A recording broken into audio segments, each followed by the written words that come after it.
Welcome to the inaugural edition of the PDB Situation Report.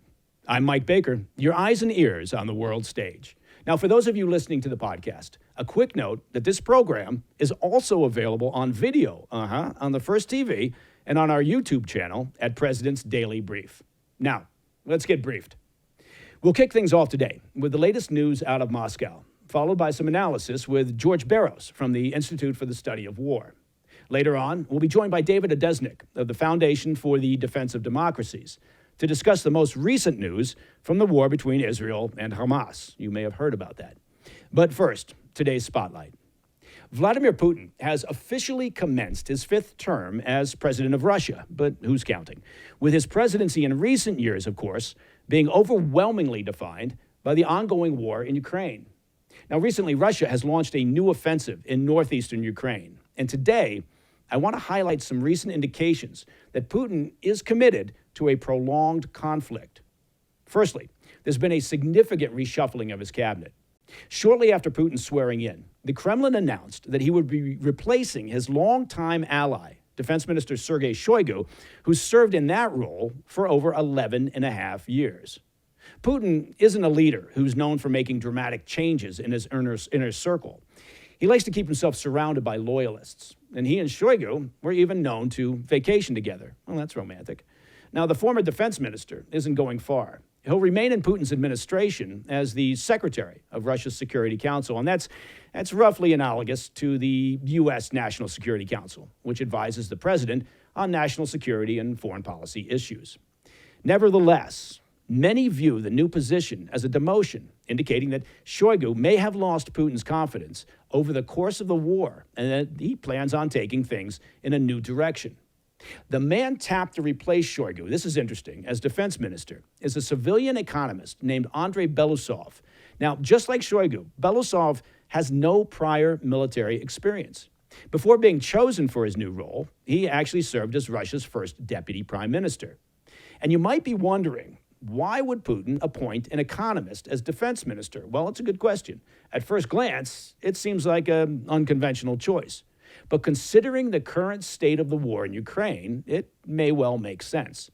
As an economist, Belousov brings a unique skill set to the role. His expertise in resource allocation and economic strategy is invaluable for managing the military's budget and optimizing expenditures. Now, while Belousov might not have any experience on the battlefield, and by might I mean he doesn't, his background enables him to conduct cost-benefit analysis, and who doesn't want that, and understand the economic dimensions of Russia's current war. With his long-term planning abilities and insights into international trade, Belousov is well-equipped to develop strategies that are sustainable in the long run. His appointment signals a shift towards a more economically integrated approach to Russia's defense policies. And this shift in strategy is clearly what the Kremlin is intending. Shortly after Belousov's appointment was announced, Kremlin spokesman Dmitry Peskov told the press, quote, "Today, the winner on the battlefield is the one who is more open to innovation, more open to implementation as quickly as possible. It's natural that at the current stage, the president decided that the Ministry of Defense should be headed by a civilian," end quote. Well, clearly someone's been reading business books. The second sign is the growing purge of Putin's Ministry of Defense. Russia recently reported that a second senior Russian defense official was arrested on bribery charges, signaling a widening of the biggest government corruption scandal in years. As we've reported, Lieutenant General Yuri Kuznetsov, the 55-year-old chief of the Defense Ministry's main personnel directorate, was detained in a raid on his suburban Moscow villa. According to reports in Russian media, agents of the Federal Security Service stormed the property early in the morning, breaking down doors and windows, how rude, while Kuznetsov was asleep. During the raid, authorities seized gold coins, luxury items, and over 100 million rubles in cash, which is about $1 million. Who does this guy think he is? New Jersey Senator Bob Menendez? The Investigative Committee, Russia's top criminal investigation agency, reported that Kuznetsov has been charged with accepting an exceptionally large bribe, a crime that carries a maximum penalty of 15 years in prison. The bribe was allegedly received during his previous tenure as head of the Military General Staff's directorate responsible for preserving state secrets. You can't fit that on a business card, a position he held for 13 years. The general's wife, who has also worked in various defense ministry roles, was reportedly interrogated as part of the investigation as well. Now, this latest bust comes just 2 weeks after the arrest of another deputy defense minister, Timur Ivanov. They are dropping like flies here. Ivanov has been accused of accepting massive bribes valued at more than 1 billion, I think you have to say it like this, 1 billion rubles. And that's roughly, if my math is correct, $11 million. All right, coming up next, we'll have more on this with George Barros from the Institute for the Study of War. Stay with us. Welcome back to the PDB Situation Report. Joining me now is the Russia and Geospatial Intelligence Team lead at the Institute for the Study of War, George Barros. George, thank you very much for joining. I got to, first of all, applaud your bravery. This is the very first episode of the PDB Situation Report, so you have no idea what you're getting involved in here. Well, thank you very much for having me, Mike. I'm always happy to share our insights and talk about Putin's war in Ukraine. Excellent. Well, I'm glad you call it Putin's War. Sometimes it seems as if people are a little confused over who started this thing. Let me start at 30,000 feet, if I could, George. Give me your assessment of where we are right now. How is Ukraine doing? Are they losing? Are they holding out at a stalemate? What's happening?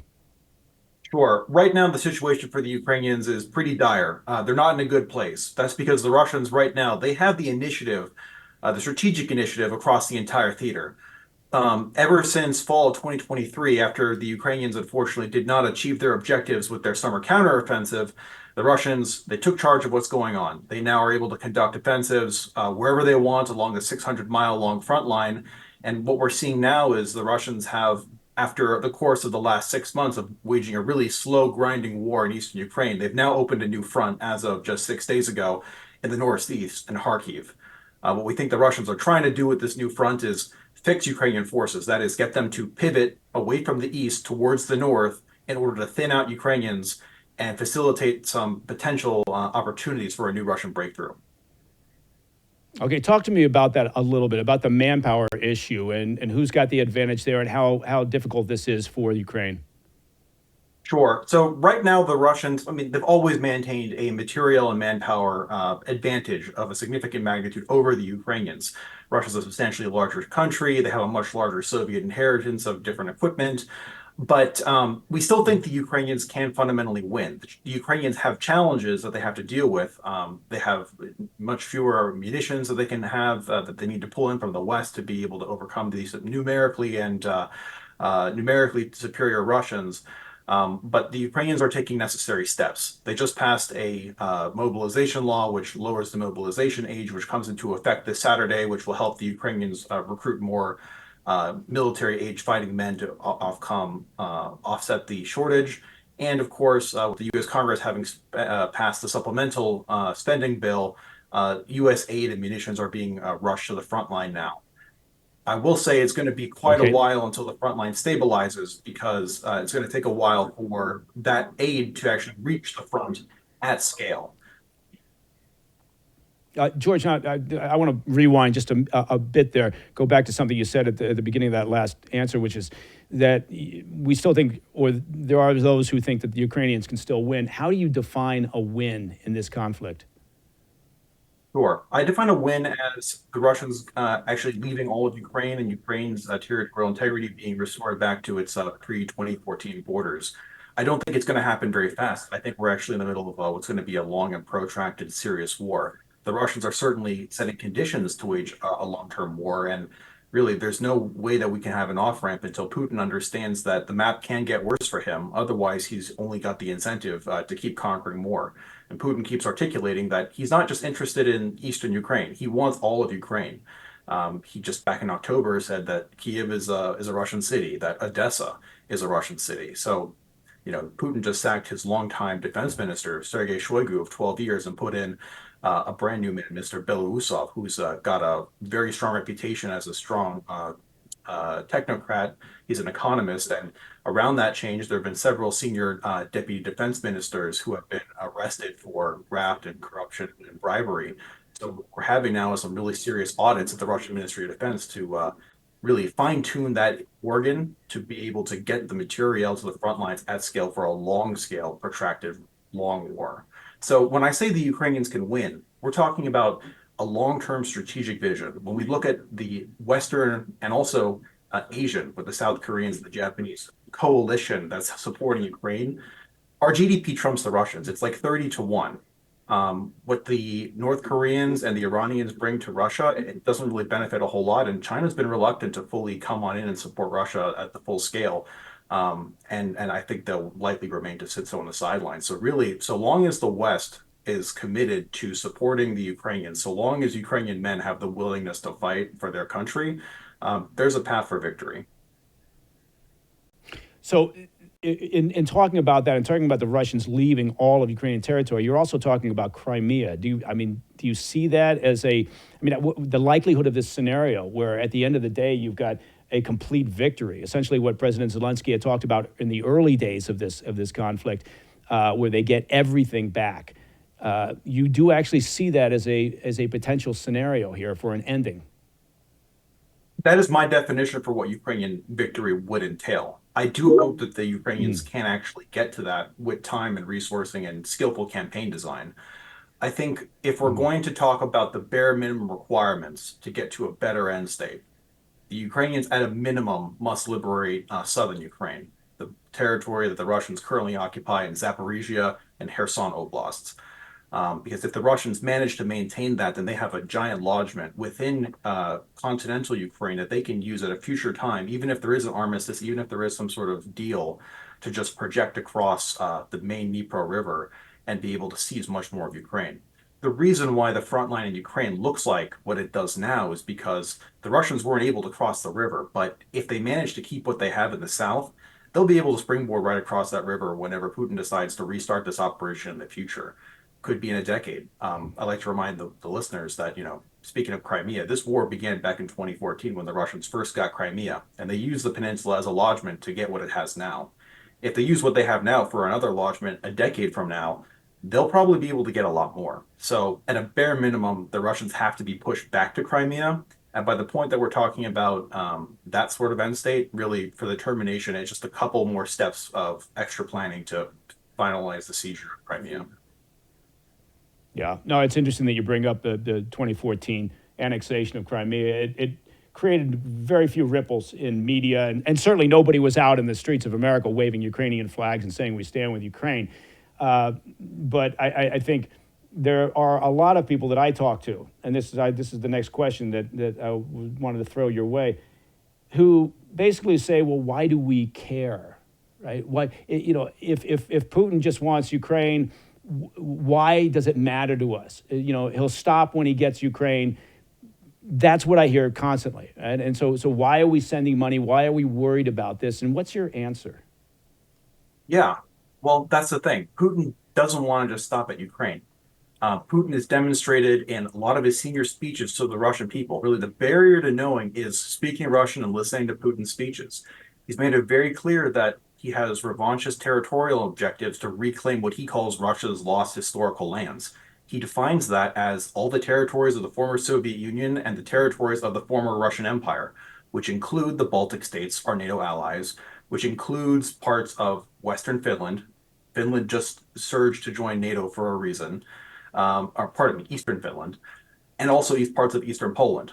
So, Putin is setting these conditions so that once he completes the operation in Ukraine, he'll then be able to take his combat-hardened, combat-experienced Russian military that knows what it takes to fight high-intensity modern war in a modern setting, which, by the way, no NATO military right now has no kind of experience in what to do.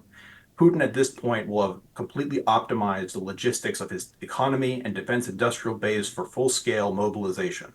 He will have optimized at this point the system for force generation to bring hundreds of thousands of forces into the Russian meat grinder and find a way to keep it sustained. Europe is not prepared for this. The United States is not prepared for being able to deter and, if necessary, defeat an attack on NATO's eastern flank, which really is our Achilles heel. And so, if Putin is successful in Ukraine, it's not going to end there. It's going to, if the Russians get a permanent presence in Ukraine, NATO forces are going to be tied and bound to protect Romania and Poland. We're not going to have the same kind of flexibility to be able to surge to protect a larger, longer flank that we have in Finland, Estonia, Latvia, and Lithuania. I think it's much more likely that we'll be able to avoid a very dangerous scenario that would require American service members' lives at risk to defend our NATO allies if we decisively defeat the Russians now, stop the Russian advance in Ukraine, and prevent Putin from orienting his next sights on another target. Yeah, no, I think I understand exactly what you're saying, and I think not to oversimplify this, but a lot of times the argument seems to be split between those who believe Putin will stop at the borders of Ukraine and those who are convinced he won't, and that he means what he says sometimes when he talks about reconstituting in some format the former Soviet Union. I mean, he's already making noise in Georgia. They're already engaged in a variety of disinformation campaigns in there to influence that government. Obviously, Moldova is an issue. So, I take your point. Now, they're talking about this latest offensive, and you brought it up, in the Northeast. But there are some estimates saying maybe 50 square miles of territory the Russians have gobbled up in this early days of this new offensive up there. What's your take on the success of that offensive? What's your take on the impact that the delay in delivering weapons had while Congress was discussing or arguing or complaining about what to do? Yeah, absolutely. So right now, it's very early to tell about how this offensive is going. The Russians have only committed no more than one-third of the prepared operational force that they prepared for this offensive. They have in a ballpark of area 50,000 troops in Belgorod, Kursk, and Bryansk Oblast in that southwestern corner of Russia. And so far, we're seeing maybe a couple regiments have been deployed so far to Ukraine on the Kharkiv front. So, you know, the vast majority of the prepared force is still waiting in reserve to be committed. So we shall see. I'll say that over the last 48 hours, the tempo of the operations have slowed, but I think the Russians are being successful in pulling Ukrainian forces up and fixing them. We've seen elements of at least two different Ukrainian brigades, one that was previously operating in the east near Bakhmut, redeployed to that area, and then elements of a different Ukrainian brigade, the 72nd Air Mobile Brigade, they deployed from the southern Zaporizhia line as well. So, this operation, if its intent is indeed to thin out the lines and pull more guys up to that open new front, it's having that intended effect, and we'll see how the Russians might try to exploit that. With regards to the second part of your question about how the protracted aid debate affected this, you know, there's two big effects that it had. The first one is the battlefield effect. The Russian command is smart. They are learning from their mistakes, and they anticipated this window of opportunity, I think, in October 2023, when they realized that the resupply and the aid debate was going to be a protracted, messy ordeal on Capitol Hill. And they started immediately setting conditions to understand that, okay, the Ukrainians are going to run critically low in materiel in spring 24. The aid is probably not going to be there in a timely fashion. And so what we can do, we being the Russians, is accelerate our offensive operations, put as much pressure on the Ukrainians as possible, because the Ukrainians simply don't have the artillery shells and the vehicles to be able to do anything about it.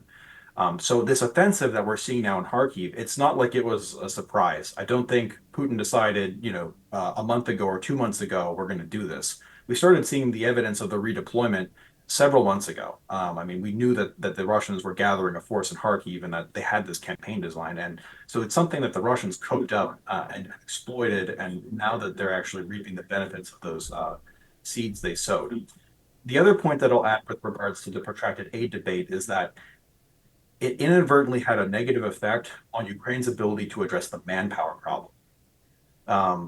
Right now, Ukrainian morale is not where it used to be. The Ukrainians are not willing to, or they're less willing to sign up to join the military than they were a year ago. I would note that exactly this time a year ago, May 2023, there was a huge volunteer wave because the Ukrainian morale was high. They came off of two very successful counteroffensive operations in 2022. The operation that liberated Kherson, the operation that liberated Kharkiv. And they were enthusiastic about all this, this wave of steel that was coming from the United States and Europe, and they were really optimistic about what they could achieve with their 23 operation. Um, Now, after the 23 operation failed, and then there was this, really, yucky, partisan, protracted debate on Capitol Hill about the aid. It made the Ukrainians feel like they're abandoned, and it really had a negative effect on morale. And morale, it's not just about vibes. It is a key constituent combat power component. Your ability to have strong morale actually is a key derivative that supports whether or not the population can support more force generation. And of course, the morale is affected by the arms. And so, if we really want to get serious about helping the Ukrainians, both in terms of the firepower and the force generation, it would have been a lot better if we were more timely with the aid passing. I got to tell you, George, I really appreciate your time. George Barros, Institute for the Study of War. And I'll let you know this, you're the very first guest here on the Situation Report for the PDB. So no matter what else you do in your lifetime, this is what's going to define you. We'll send you a plaque and an award. There'll be a little ceremony. It'll be very exciting. But I wanted to thank you very much for joining us today. Well, thanks so much for having me, Mike. It's a privilege to be your first guest, and hope to come back sometime soon. Absolutely. You can count on that. Thank you. All right. Well, a major split, as it turns out, is developing between Washington and Jerusalem over the ongoing offensive in the city of Rafah. When we come back, I'll be joined by David Adesnik from the Foundation for the Defense of Democracies, and we'll be talking more about that.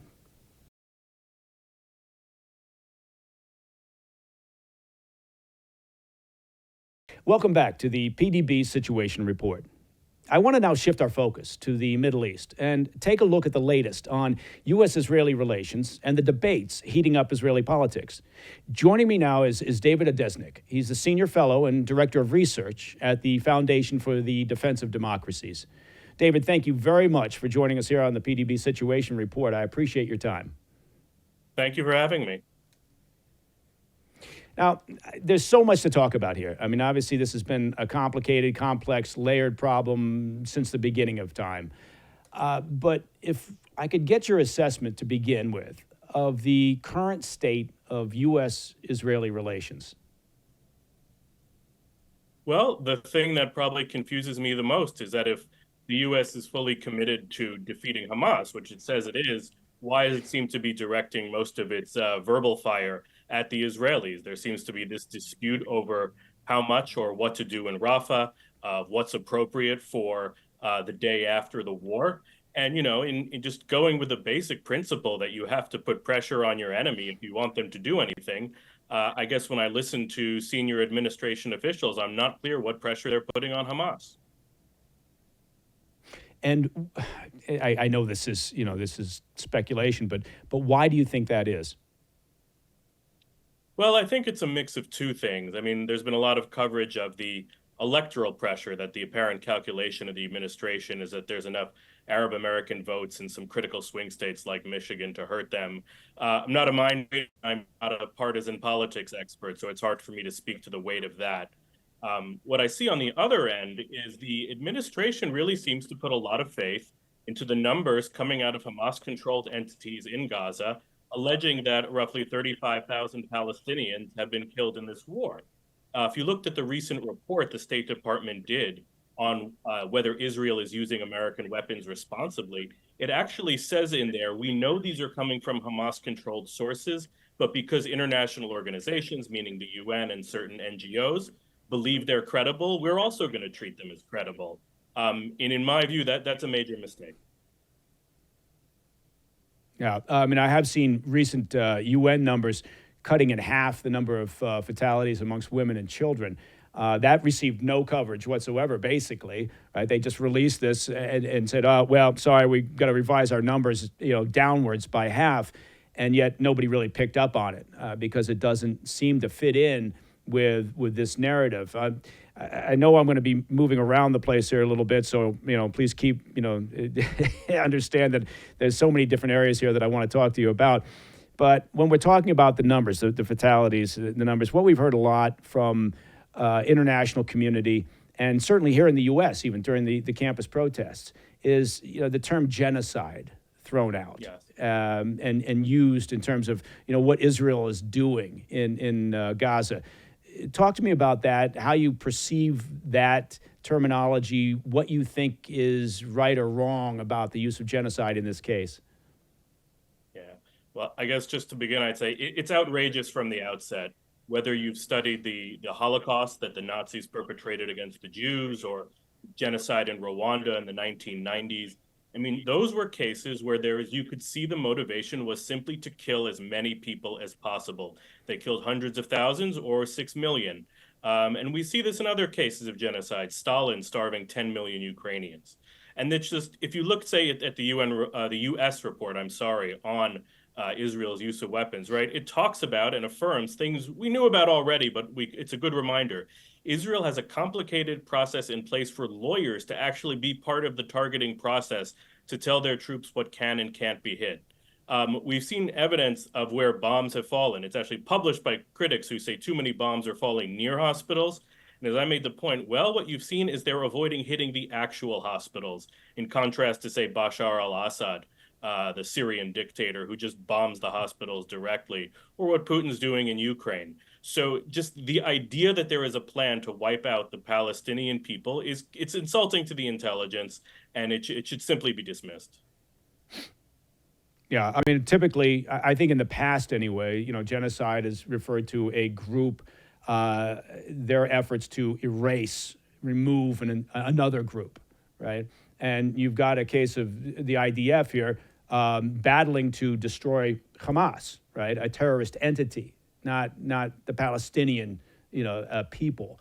But that doesn't matter because I think it's obviously does a supposed genocide begin with the alleged victims murdering 1,200 of the oppressor, right? It's not as if Israel said, okay, today we're going to start a war to go and kill Palestinians. The ceasefire that everyone seems to be demanding was in place on October 6th, and then Hamas decided to murder people. Right. Are you surprised at the speed with which the narrative turned to Israel and war crimes or genocide after the 7 October attacks?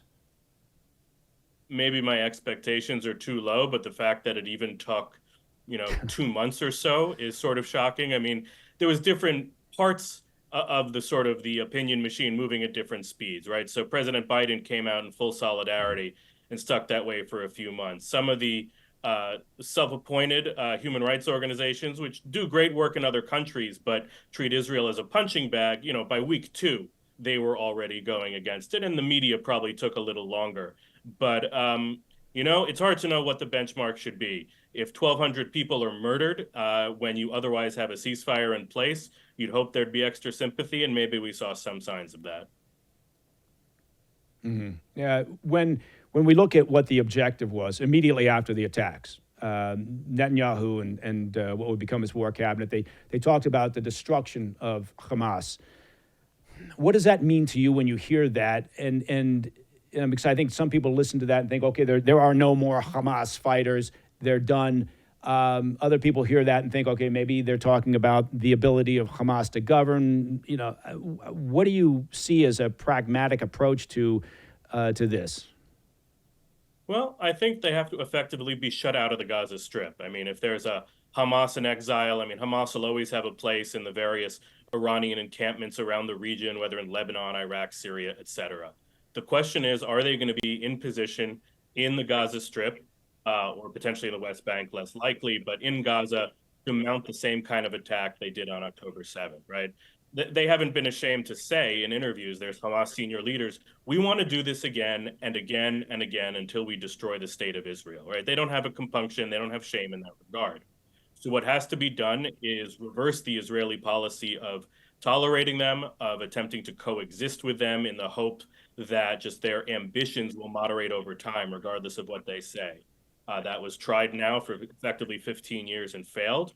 And the reason it might be achievable is really if you think about how limited Gaza is as a space on most sides, surrounded by Israel, by water, or an 8-mile Egyptian border, right? There's a tremendous challenge, like with U.S. operations in Iraq. I spent 4 months, with the troops there supporting their efforts around 15 years ago. And you could see it was almost impossible to stop things coming across hundreds and hundreds of miles of the border between Iraq and Iran or Iraq and Syria, right? Gaza is a different kind of problem, and that's why it's not unreasonable to speak of shutting Hamas out of there. Yeah, we haven't seen. I mean, we've seen a lot of urban combat over the past 2 decades when you talk about Iraq and Afghanistan, but not to this level of complexity that the IDF is facing in their move into a place like Rafah, their work up north. Now, I guess going back to the point about can you destroy Hamas sufficiently so that they no longer have the ability to govern or be an influence of any sort? We're already starting to see some elements of Hamas reconstituting up north, where the IDF had previously cleared those areas. How do you see this? And again, I realize this is a big playing field here when I ask a question like this, but how do you see this playing out over the course of the next couple of months? Well, a lot of it is, I think, going to be up to Israel to commit the necessary resources. I mean, this was sort of reminding me of the drama I saw, as an analyst during the Iraq War. I mean, again, in research institutes, other than the little time I spent downrange. But America was always hesitating to put in enough troops with the right strategy to turn the tide. And eventually, in around 2006 and 2007, we finally did it. I think Israel's under a lot of the same pressure. Its people are highly motivated and convinced of the justice of the cause, which is different from the U.S. war in Iraq. But the fact is, the economy is very dependent on having enough workers, and it's hard to take tens of thousands of people out of the workforce in a population of 10 million in Israel. So I think there is still an effort to try to hope that simply targeting the Hamas forces without really, as they say, you want to clear and then hold and then build. There's clearing going on, and it's not clear about the holding part. So Israel may have to do more, but of course, we also need the sort of diplomatic pressure that would come from the U.S. lining up clearly with Israel. So Hamas doesn't think that its best option is to prolong the war as much as possible until Israel has to stop fighting. Do you think that's where this is going? And do you feel as if what's perceived as a rift between the Biden administration and the Israeli government right now, is Hamas reading that? And more to the point, I suppose, is the Iranian regime, their sponsors, are they reading this as they've got the upper hand now and they just have to bide their time and eventually they will be able to reconstitute within Gaza? Yeah, your point around Iran is very salient. It's essential to remember Iran trained, equipped, and funded Hamas. This is not a war of Israelis and Palestinians. This is one front in Israel's regional war against Iran, which is also on the northern front. They're also trying to subvert Jordan. They're in Syria. They're even using the Houthis to attack the Red Sea, a sort of innovative approach. But, if the question comes down to what is the prospect of actually doing this and winning in the end, I think Hamas probably does see that it really has an option there, right? If you look at its demands and negotiations, right, when they talk about it, it's we want Israel completely out of Gaza. We want not a ceasefire that's permanent, effectively an end. And of course, our condition is that we continue to exist in Gaza and have a role. In other words, effectively, they want to go back to October 6th, which is victory for them, aside from the damage they've incurred to their forces. But, for them, in some ways, it is the ultimate victory to be martyred for the cause. Losing troops doesn't matter. If they don't face a strategic defeat, it's a victory in many respects. And I think they'd see a prospect of that at the moment. What do you make of the disputes that are kind of bubbling away a little bit under the surface? A couple of them have surfaced actually in recent days within the Israeli war cabinet. Well, I think one of the issues there is the difficulty of both handling their own domestic coalition, keeping enough of their members of the Knesset or Israeli parliament on board so the government stays where it is. You don't want to have a governing crisis in the middle of a war. And at the same time, I think the defense minister Gallant and the sort of opposition members of the unity government like Gantz, they appreciate the importance of doing the utmost to preserve the U.S. relationship at the same time. So, all the headlines recently have been that there's a divide, that Netanyahu won't talk about the day after, whereas Gallant and Gantz are more willing to say it's time to start developing a plan. I see a fair amount of correctness in Netanyahu's point that it's exceptionally difficult, if not impossible, to talk plausibly about the day after while Hamas still has control of a part of Gaza and a prospect of victory. I mean, who rationally is going to commit to being part of a new order in Gaza if they don't know that Hamas is gone? It's just putting your own neck on the chopping block. There's certainly a virtue to planning. I think we have seen from American operations in the past, if you don't do sufficient planning, you're going to have a problem. But at some level, it seems like it's an argument that's more for show than anything else in some ways. Showing America that there is disagreement in the Israeli cabinet makes it seem like they have a toehold and can push their agenda, and they're going to stay engaged rather than becoming, sort of more truculent. Yeah. To your point, it does seem like it's a bit of a show on the U.S. side as well, where Secretary Blinken and others talking about the day after the conflict. It almost seems as if they're trying to put up a front, saying to their voters, right, to their base within the Democrat Party, look at us, we're doing everything possible to stop this. I mean, essentially playing both sides here, right? Also talking about their ironclad supposed support for Israel, while withholding weapons, pressuring them to find a way to get a permanent ceasefire. Going back to Secretary Blinken, if I could, he's been pushing for some time now this idea that the Palestinian Authority, led by Mahmoud Abbas, would be the ideal solution for future governance. What do you think about that? It's quite unrealistic. I would say that, right, it'd be one thing if the U.S. was talking about the importance of a plan for the day after, if there was some reasonable plan that the U.S. was putting on the table or that anyone could put on the table.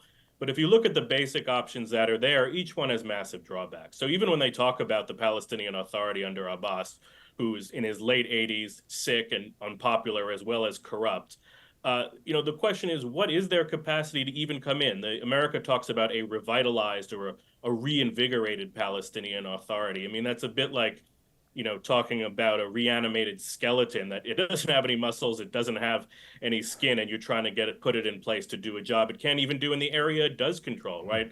The West Bank is hardly a model. It's a place where the Palestinian Authority has lost control, and terror groups, including Hamas, were beginning to flourish quite a bit. So then look at the other option. Do you want a permanent Israeli military occupation? Even Israel doesn't want that. And sort of the third pole or the third leg of the stool, people say, well, what about maybe a new set of locals, Palestinians backed by the international community or, Arab Gulf states? Well, why would they want to get themselves into that kind of trouble if they didn't have to? I mean, they have some interest in stability, but again, diplomatically, they'd just be putting their necks on the chopping block, if not putting their troops' lives on the line. David, if I could, last question. Sure. Your best assessment for where this conflict stands, let's say 1 month from now? Well, I think we are going to move toward an Israeli operation in Rafah. There's a compelling logic to it, which is you want to go after the last sort of preserved significant formations of Hamas forces. They've been sort of creeping toward that confrontation. Perhaps they can iron out the differences with the United States, that eventually, if there can be an agreement that Hamas is basically just trying to delay and itself is resisting a ceasefire, America will finally say, all right, you can't use these particular bombs, you can't use that particular resource. You have to agree to these conditions on aid, but we are finally going to let you go after the last Hamas holdouts. Now, I'm not saying that's a certainty by any means, but talking to Israelis, whether they're more inclined to support Netanyahu or more inclined to support the opposition components within the unity government, they all tend to agree. You have to hit the last major formations, and you have to secure the Egyptian border with Gaza, where, for a decade and a half, there's been a growing smuggling problem. The Egyptians are partially complicit, according to what we know. That's the lifeline in terms of money, in terms of weapons. If you can really seal that off, then you can play the game for time and start to choke off everything Hamas needs to thrive. Okay, David, I lied. One last question. Okay, I know I said the previous was the last, but here you go. If you had a minute to sit with President Biden and give him your best advice on what to do, how to handle this issue, what would you tell him? Well, I think I would say, Mr. President, I'm not the guy to be giving you the political advice on how to get reelected.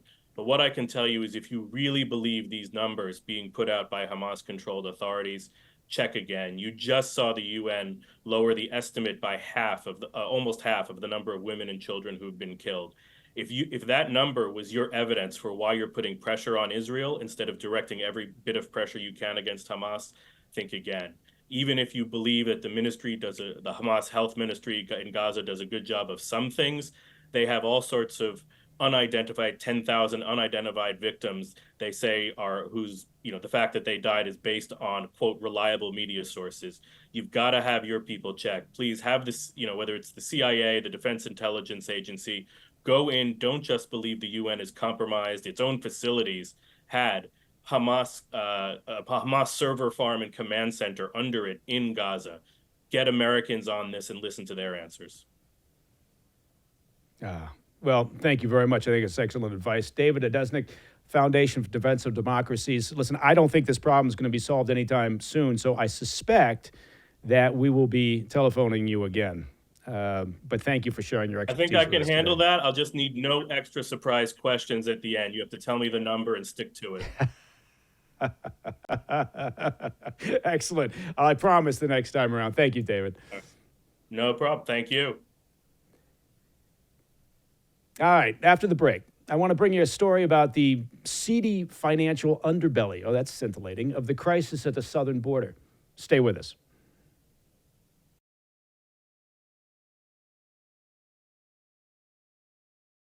Welcome back to the PDB Situation Report. Now, the last thing I wanted to cover today is the financial underbelly of the southern border crisis. And when was the last time you heard anybody say financial underbelly? Well, the headlines often spotlight drug cartels and their illicit billions. A new investigation by Madeline Rowley for the Free Press shines a light on a different kind of profit-making, this time involving nonprofits and government contracts in the midst of an ongoing migrant surge. Last year, a record 130,000 unaccompanied kids crossed into the U.S., sparking not just a crisis, but a cash flow for some pretty savvy nonprofits. These groups, hired to settle these young migrants, have seen their bank balances balloon. That's not easy to say. Their bank balances balloon thanks to fat government contracts. Now, we're talking about three big players here: Global Refuge, Southwest Key Programs, and Endeavors, Inc. Their revenue, get this, jumped from $597 million in 2019 to a whopping $2 billion, that's with a B, by 2022. And guess what? Well, this will surprise you. Their CEOs are now raking in the big bucks, with Southwest Key's head pulling in over $1 million annually. It's a nonprofit. And here's where it gets, well, a little bit bizarre. Endeavors, Inc. spends some of that taxpayer cash on things like pet therapy, gardening sessions, and music jams. They even paid a music therapist $500,000 in 2021. A music therapist, $500,000 in 2021. Now, despite past dramas with misused funds and sketchy behavior, Southwest Key Programs hasn't missed a beat, bagging even bigger contracts that nearly doubled to $790 million last year. Because, it's government contracts and there's no reason why sketchy behavior should stop you. The math here doesn't add up, all right? Take Global Refuge. In 2019, they spent $30 million.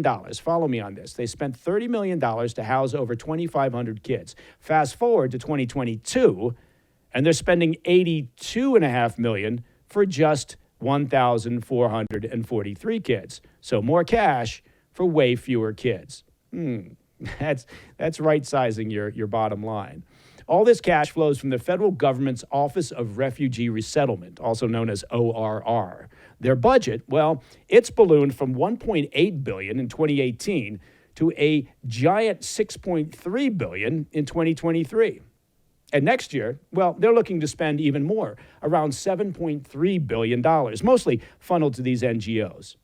Now, in addition to these massive budgets and lack of oversight, there's a real problem with how things are being run. Lax safety checks have let adults pose as kids and landed some children with dodgy sponsors. Critics are worried, of course, that loosening the rules further could make things worse, risking kids' safety and wasting even more money. So, as we watch these nonprofits and the government handle this huge challenge, one big question hangs in the air. Will these revelations somehow push for tighter controls and smarter spending? No, of course not. It's Washington, D.C. That's all the time we have for the inaugural edition of the PDB Situation Report. If you have any questions or comments, please reach out to me at pdb@washington.com. at thefirsttv.com. And to listen to the podcast of this show ad-free, become a premium member of the President's Daily Brief by visiting pdbpremium.com. I'm Mike Baker. Until next time, stay informed, stay safe, stay cool.